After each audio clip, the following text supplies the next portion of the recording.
আগামী ফেব্রুয়ারি নির্বাচনে এরকম বহু মিরাকল ঘটে যেতে পারে। মানে সাম কোয়ার্টারের মধ্যে তো এই চ্যালেঞ্জটা অবশ্যই রয়ে গেছে। বাংলাদেশ থেকে ইউরোপের ওয়ার্ক পারমিট ও স্টুডেন্ট ভিসা করার নির্ভরযোগ্য প্রতিষ্ঠান ফ্লাইসেনজেন।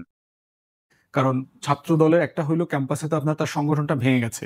গত 16 বছর সে তো ওপেনলি কাজ করতে পারে নাই। সে তো মজলুম ছিল, জুলুম নির্যাতনের মধ্য দিয়ে গেছে।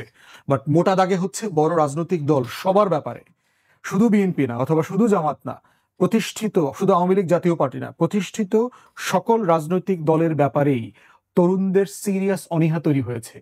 এবং এই অনীহা তৈরি হওয়ার গ্রামারটা পর্যন্ত পুরাতন রাজনৈতিক দলের নেতারা বুঝতে চাচ্ছেন না, বরং তারা বুঝতে চাচ্ছেন যে ওরা ভুল করছে, পোলাপান ভুল করতেছে।